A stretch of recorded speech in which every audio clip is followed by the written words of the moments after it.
সুপ্রিয় দর্শক, আসসালামু আলাইকুম। আপনাদের সবাইকে স্বাগত জানাচ্ছি এখনকার আলোচনায়। আপনাদের সঙ্গে আছি আমি সিরাজুল ইসলাম। দর্শক, তুরস্কের রাজধানী আঙ্কারায় মার্কিন নেতৃত্বাধীন নেটো জোটের শীর্ষ সম্মেলন অনুষ্ঠিত হলো।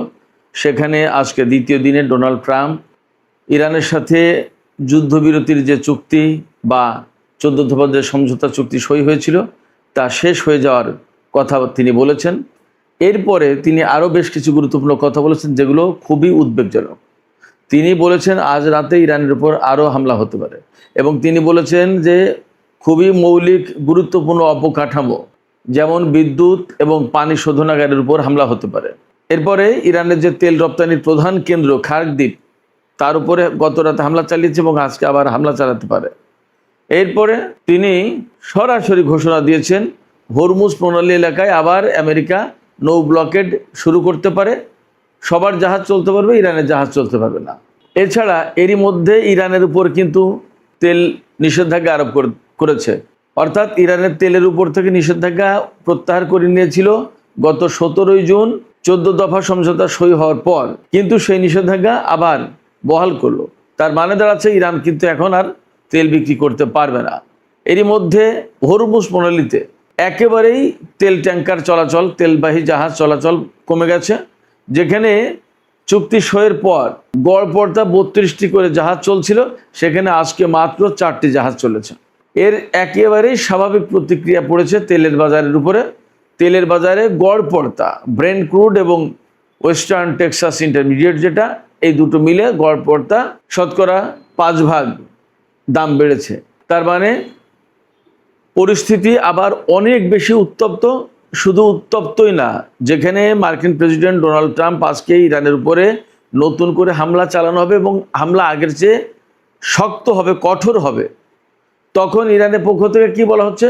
ইরানের প্রেস টিভি জানিয়েছে একটি নিরাপত্তা সূত্রের বরাত দিয়ে যে ইরান এই নীতি গ্রহণ করেছে, আমেরিকা যদি একটা জায়গায় হামলা চালায় তাহলে ইরান দুটো লক্ষ্যবস্তুতে হামলা চালাবে, অর্থাৎ আমেরিকা যে মাত্রায় হামলা চালাবে তার ডাবল হামলা চালাবে ইরান। এটা ইরানের এই মুহূর্তের নীতি।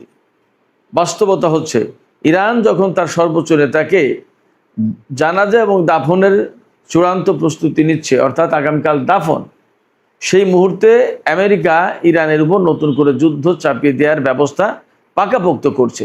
এখানে সবচেয়ে বড় প্রশ্ন হয়ে দেখা দিয়েছে, এই যুদ্ধ কি ছোটোখাটো পর্যায়ে থাকবে, নাকি ইসরায়েল জড়িয়ে যাবে এবং বড় রকমের সংঘাত শুরু হবে?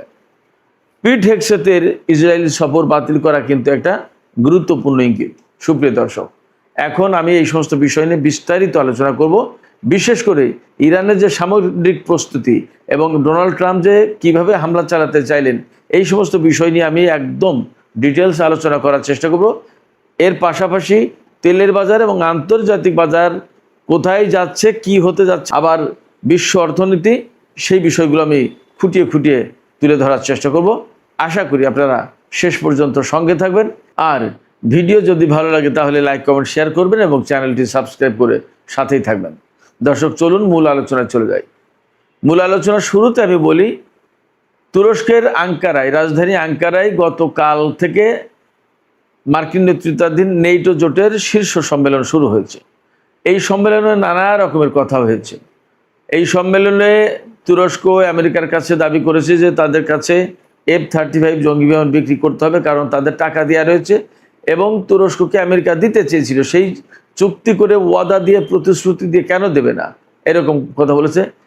এই ব্যাপারে ইসরায়েলের প্রধানমন্ত্রী বেনিয়ামিন নেতানিয়াহু বলেছে যে না, তুরস্ককে F-35 যুদ্ধ বিমান দেওয়া যাবে না, কারণ তুরস্ক আমেরিকার সেই মানের বন্ধু না, ততটা বিশ্বস্ত বন্ধু নয়। তার মানে মাঝে মাঝে যে দোকান ইসরায়েলের প্রধানমন্ত্রী বেনিয়ামিন নেতানিয়াহুকে কিছু লক্ষ্য করে কিছু সমালোচনামূলক বক্তব্য দেয়, এই কারণে এরদোগান একদম পরীক্ষায় পাশ করা বন্ধু না। যদিও ইসরায়েলের সাথে তুরস্কের সব ধরনের মোটামুটি লেনদেন চলে, তারপরেও তুরস্ক ইসরায়েলের বা আমেরিকার পরীক্ষিত বন্ধু হতে পারেনি এখনও। কিন্তু এরদোগান এখনও নেটো জোটে থাকেন। তিনি আমেরিকার কাছ থেকে F-35 নেওয়ার চেষ্টা করেন এবং ইসরায়েলের সাথে সম্পর্ক মোটামুটি মেনটেন করেই চলেন। যাই হোক তাই হোক, মধ্যপ্রাচ্য এবং সিরিয়ার পরিস্থিতি কী করে দিয়েছে আপনারা তো সবাই জানেন। সেখানে এই যে আল সারাকে বা জোলানি তাকে ক্ষমতায় আনিয়ে কি অবস্থা করছে, এবং ইসরায়েল তো সিরিয়াকে প্রায় পুরোটাই কন্ট্রোল করার অবস্থায় চলে গেছে।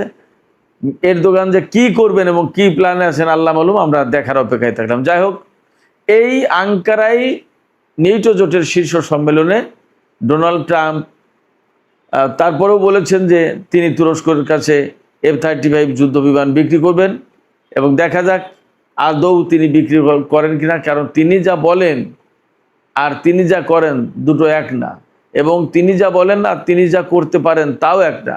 কারণ ডোনাল্ড ট্রাম্প বলতে পারেন মুখে অনেক কথা, তা কিন্তু সব করতে পারেন না। যেটা ইসরায়েলি আইপ্যাক চায় না সেটা তিনি করতে পারেন না। ইরানের সাথে যুদ্ধের ব্যাপারে ডোনাল্ড ট্রাম্প না চাইলেও ওরা চায়, এবং ডোনাল্ড ট্রাম্পকে তাই করতে হয়। ব্যাপারটা এরকম। সেক্ষেত্রে তুরস্ককে F-35 জঙ্গি বিমান দেবে কিনা আমরা অপেক্ষা করে দেখি কি হয়।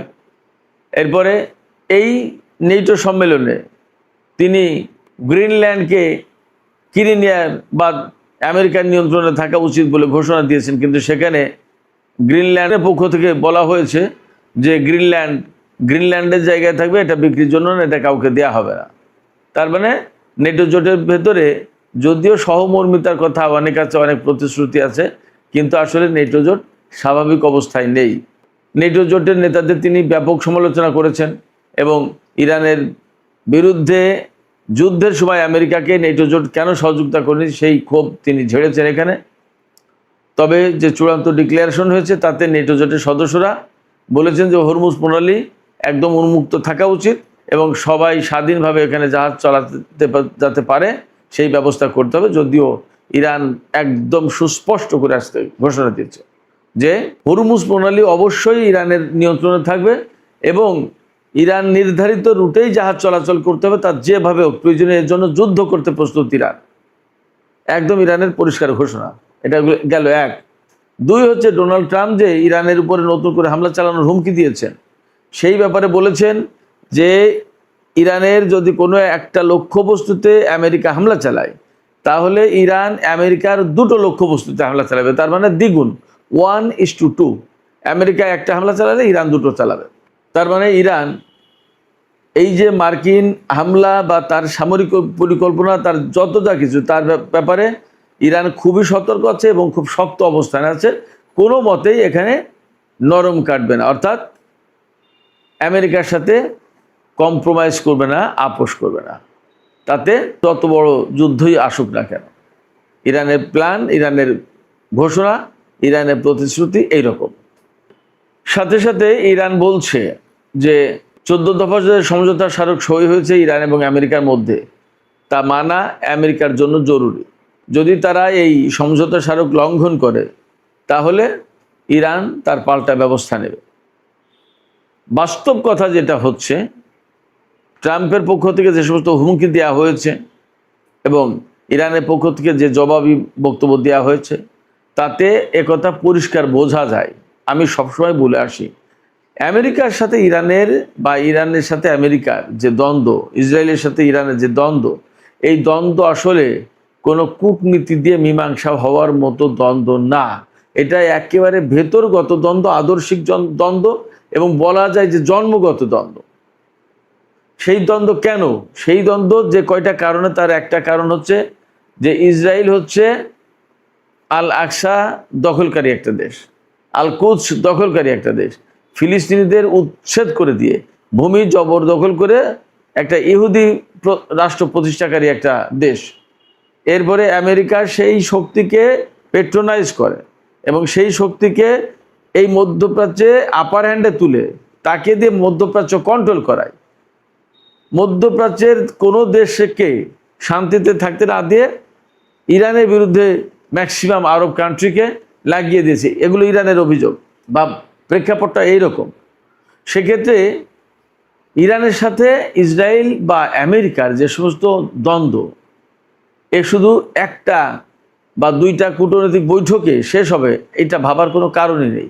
এটা প্রকৃতপক্ষে পরমাণু বিষয় নিয়ে মূল দ্বন্দ্ব না, তেল গ্যাস খনিজ সম্পদ এই সমস্ত নিয়ে মূল দ্বন্দ্ব না। সবচেয়ে বড় যে দ্বন্দ্ব, আসল যে জায়গা, সেটা হচ্ছে আদর্শিক। অর্থাৎ ইরানে ইসলামী বিপ্লবী সরকার থাকবে কিনা, ইরানে ইসলামী বিপ্লব টিকে রাখা হবে কিনা, এইগুলো হলো আমেরিকা এবং ইসরায়েলের মূল প্রশ্ন। আর ইরানের প্রশ্ন হচ্ছে এগুলো তো থাকবেই, এইগুলো নস্যাৎ যারা করতে আসবে তাদের এগেনস্টে ইরানের চূড়ান্ত লড়াই হবে, যুদ্ধ হবে। তারা সেইভাবেই সামরিক দিক দিয়ে প্রস্তুতি নিয়েছে। আজ বছরের পর বছর, যুগের পর যুগ কত দেশের সাথে দ্বন্দ্ব সংঘাত হয়, আবার কিন্তু মীমাংসা হয়ে যায়, মিলে যায়। কিন্তু ইরানের সাথে এই মীমাংসা বা মিলে যাওয়ার কিন্তু প্রশ্ন এই পর্যন্ত আসেনি, বরং দিন দিন দিন দিন সেগুলো শক্ত হতে হতে হতে এখন চূড়ান্ত বিস্ফোরণ ঘটেছে। এবং আমি সেই কারণে বলি যে আমেরিকার সাথে ইরানের যে চুক্তি সমঝোতা হয়েছে, এগুলো দিয়ে আমরা আশা করি যে দুনিয়ায় শান্তি আসুক, শান্তি চুক্তি হোক, স্থিতিশীলতা ফিরে আসুক, মানুষ নিরিবিলি বসবাস করুক, আন্তর্জাতিক বাজার স্থিতিশীল হোক, সব কিছু ঠিকঠাক হোক। কিন্তু বাস্তবতা হচ্ছে এর পেছনে যে কথা থেকে যায় সবসময়, অন্তত আমার মনের ভেতরে যে কথা থাকে, সেটা হচ্ছে এই আমেরিকার সাথে ইসরায়েলের সাথে ইরানের মীমাংসা হবে না, এবং যা কিছু হওয়ার তা চূড়ান্ত যুদ্ধের ভেতর দিয়েই হওয়ার সম্ভাবনা যথেষ্ট বেশি। ফলে এই যে মাঝখানে যে যুদ্ধবিরতি সমঝোতা স্মারক, আবার 60 দিনের ভেতরে নতুন পূর্ণাঙ্গ চুক্তি, ইরানের উপর থেকে এটা সেটা বহু কিছু করবে, আসলে বাস্তবতা হচ্ছে এগুলো বলে কিন্তু করবে না। করলে ইরান শক্তিশালী হবে। সমঝোতা স্মারকের যতগুলো দফা আছে তার প্রত্যেকটা দফা বাস্তবায়ন করলে ইরান লাভবান হবে, ইরান শক্তিশালী হবে। এটা কোনো মতেই ইসরায়েল হতে দেবে না, ইসরায়েল চায় না। সেক্ষেত্রে ডোনাল্ড ট্রাম্প এখন যে ঘোষণা দিচ্ছেন যে ইরানের উপরে আরও কঠোর হামলা হতে পারে, আজ রাতেই হামলা হবে, ইরানের যে ডিস্যালিনেশন যে প্রজেক্ট সেগুলোর উপর হামলা হবে, অর্থাৎ লবণাক্ত পানি প্রক্রিয়া করে পানযোগ্য করে তোলার যে প্রকল্প তার উপর হামলা করবে। দেখেন, একেবারেই মানবিক ব্যাপার। এইটা কি সামরিক লক্ষ্যবস্তু হওয়া উচিত? তার পানি লবণাক্ত মুক্তকরণের যে প্রজেক্ট, এটা কি সামরিক লক্ষ্যবস্তু হওয়া উচিত? আমেরিকা তার উপর হামলা চালাবে। তার মানে কি ইরানের বেসামরিক অবকাঠামো ধ্বংস করে দিয়ে যে দেশের জনগণের উপরে একটা শাস্তিমূলক ব্যবস্থা নিতে চায়। তো যার কারণে ইরানকে অবশ্যই এখানে পাল্টা ব্যবস্থা নিতে হবে। ইরানের উপরে যুদ্ধ চাপিয়ে দেয়া তার মানে ইরানকে মার দেয়া। আমাকে আপনাকে যদি কেউ মারতে আসে তাহলে সেটা অপমান না? এই অপমান কি ইরান চুপচাপ বসে বসে দেখবে, সহ্য করবে? তা মোটেই না। ফলে অনেক বড় যুদ্ধ আবার শুরু হওয়ার আশঙ্কা তৈরি হলো, এবং এই আশঙ্কাকে সামনে রেখে, মাথায় রেখে ইরান তার প্রস্তুতিটা সেইভাবেই নিচ্ছে। যদিও ইরানের সর্বোচ্চ নেতার জানাজা দাফনের অনুষ্ঠান চলছে, কিন্তু তার যুদ্ধ প্রস্তুতিও কিন্তু থেমে নেই। ইরানের জাতীয় সংসদের স্পিকার বাকের কলিবাফ গতকাল কিন্তু পরিষ্কার করে বলেছেন, ইরানের বিরুদ্ধে যারা এই ধরনের যুদ্ধ চাপিয়ে দেওয়ার চেষ্টা করবে, বা ইরানের সর্বোচ্চ নেতাকে যারা হত্যা করেছে, বা ইরানের জনগণকে যারা হত্যা করেছে, তাদের কাউকেই বিচারের আওতায় আনতে কুণ্ঠাবোধ করবে না। ইরান চেষ্টা করবে তাদেরকে শাস্তির আওতায় আনা হবে। আর ইরানের সামরিক কমান্ডাররা তো বলছেই যে বিন্দু মাত্র ভুল হিসাব নিকাশ করলে আমেরিকাকে তার জবাব পেতে হবে ইরান থেকে। তার মানে নতুন করে আমি একদম পরিষ্কার হচ্ছি, বা আমার দৃঢ় বিশ্বাস হচ্ছে যে আবার আমেরিকা এবং ইরানের সাথে যুদ্ধ শুরু হয়ে যেতে পারে। এবং এই যুদ্ধ শুরু হলে হরমুজ প্রণালী বন্ধ হবে। হরমুজ প্রণালী বন্ধ হলে আবার তেলের বাজার অস্থিতিশীল হবে, গ্যাসের দাম বেড়ে যাবে, আন্তর্জাতিক অর্থনীতি ঝুঁকির মুখে পড়বে, অস্থিতিশীল হবে, স্টক মার্কেটে ধস নামবে। এরপরে আমাদের মতো তৃতীয় বিশ্বের যে সমস্ত দেশ আছে তারা সবচেয়ে বেশি ক্রাইসিসের মধ্যে পড়ে যাবে। আমাদের যে সমস্ত জনশক্তি রয়েছে, বিশেষ করে মধ্যপ্রাচ্যের বিভিন্ন দেশে, তারা ঝুঁকির মুখে পড়বে, তারা কষ্টের মধ্যে পড়বে, এবং তাদের চাকরি, তাদের কর্মসংস্থান নষ্ট হওয়ার সম্ভাবনা বা আশঙ্কা থেকে যাচ্ছে।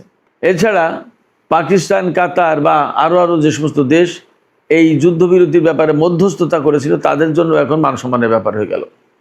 কারণ আমেরিকা যখন এই চুক্তি রাখছে না, ভেঙে দিচ্ছে বা ভেঙে দেওয়ার কথা বারবার বলছে, তখন তাদের জন্য একটা প্রেস্টিজের ব্যাপার হয়ে গেল। তারা এত চেষ্টা তদবির করে একটা চুক্তি করলো, এবং চূড়ান্ত চুক্তির দিকে যেখানে যাচ্ছিল সেই জায়গায় আবার এখন নতুন করে যুদ্ধ, এবং ডোনাল্ড ট্রাম্পের পক্ষ থেকে বলা হলো ডিল ইজ ওভার, চুক্তি শেষ। এখন নতুন করে আজকে একদম ঘোষণা দিয়ে ইরানের উপর হামলা চালানোর কথা বলছে। তাহলে এই যে যারা মধ্যস্থতা করেছিল তাদের মুখ থাকে কোথায়? এটা তো প্রেস্টিজের ব্যাপার। এবং পাকিস্তান যে এই যুদ্ধবিরতির চুক্তি করিয়ে মধ্যস্থতা করিয়ে একটা কূটনৈতিক একটা বিশাল সফলতা অর্জন করছিল। এই সফলতা আসলে কেউ কেউ পছন্দ করছে না, এটাও আর একটা বাস্তবতা। এবং যারা যারা পছন্দ করছে না তার ভিতরে একদম সরাসরি বললে ভারত এবং ইসরায়েল আছে। সেক্ষেত্রে ইরান এবং আমেরিকার মধ্যকার এই উত্তেজনা নিয়ে পাকিস্তান এখন একরকমের বাজে অবস্থার ভিতরে পড়েছে, একটা মান সম্মান চলে যায় এরকম একটা অবস্থার ভেতরে পড়েছে। সুপ্রিয় দর্শক, চলমান যে পরিস্থিতি, সেই পরিস্থিতিতে এখন আসলে খুব বেশি কিছু করার নেই। তবে একটা কাজ করা যায়, রাশিয়ার প্রেসিডেন্ট ভ্লাদিমির পুতিনের সাথে মাঝে মাঝেই ডোনাল্ড ট্রাম্প আলোচনা করেন এবং পুতিনের কথা বেশ শোনেন। পুতিন এবং চীন যদি ডোনাল্ড ট্রাম্পকে চেপে ধরে তাহলে চুক্তি বাস্তবায়ন করতে বাধ্য হবে এবং নতুন করে আর যুদ্ধের আশঙ্কা তৈরি হয় না। তবে তারা করবেন কিনা সেটা নিয়ে আমার সন্দেহ আছে। এই কারণে আমি সবসময় বলি যে প্রেসিডেন্ট পুতিন এই এককেন্দ্রিক বিশ্ব ব্যবস্থাকে পরিবর্তন করে দেওয়ার জন্য, বদলে দেওয়ার জন্য একটা বিশেষ মিশন পরিচালনা করছেন। তার সাথে যুক্ত আছে ইরান এবং চীন। সেক্ষেত্রে ডোনাল্ড ট্রাম্প যত ভুল করবে, যত যুদ্ধ করবে, যত মিসক্যালকুলেশন করবে, যত ইরানের সাথে দ্বন্দ্বে যাবে, ততই এই এককেন্দ্রিক বিশ্ব ব্যবস্থা পরিবর্তনের প্রক্রিয়া গতিশীল হবে। সেক্ষেত্রে প্রেসিডেন্ট পুতিন আসলে ডোনাল্ড ট্রাম্পকে থামাতে চাইবেন কিনা সেটা একটা ব্যাপার। যদি ডোনাল্ড ট্রাম্পকে থামাতে চাইতেন তাহলে ডোনাল্ড ট্রাম্প ক্ষমতা আসার পর ইউক্রেনের যুদ্ধও কিন্তু বন্ধ হয়ে যেত, কিন্তু তা হয়নি। সেক্ষেত্রে বিশ্বে একটা বড় পরিবর্তন আনতে হলে আমেরিকার সামরিক শক্তি দুর্বল করতে হবে। আমেরিকার সামরিক শক্তি দুর্বল করতে হলে যুদ্ধ প্রয়োজন। হয়তো সেই দিকেই থাকছে বা সেই দিকেই হাঁটছে সব। সুপ্রিয় দর্শক, এখনকার আলোচনা এখানে শেষ করতে চাই। আলোচনা শেষের আগে আমি আপনাদের কাছে প্রশ্ন রাখি, আপনারা কি মনে করছেন? এই যে ইরানের উপরে আবার নতুন করে তেল নিষেধাজ্ঞা দিল, অর্থাৎ ইরান তেল বিক্রি করতে পারবে না, তাতে ইরান কি অন্যদের তেল এই হরমুজ প্রণালীতে যেতে দেবে? তাহলে ইরান যদি কারো জাহাজ যেতে না দেয় তাহলে ইরানের জাহাজও যেতে দেবে না আমেরিকা। ঘোষণাটা এইরকম। এই অবস্থায় হরমুজ প্রণালীকে কেন্দ্র করে আবার বড় সংঘাতের দিকে দুই পক্ষ যাচ্ছে কিনা আপনাদের কি মনে হয়? ইরান কিন্তু বলেছে আমেরিকা একটা হামলা চালালে ইরান দুইটা হামলা চালাবে। সেক্ষেত্রে আপনাদের পর্যবেক্ষণ, বিশ্লেষণ বা মতামত কমেন্টে জানাতে পারেন। দর্শক, এখনকার আলোচনা এখানে শেষ করছি। আপনারা সবাই অনেক অনেক ভালো থাকুন। আল্লাহ হাফেজ।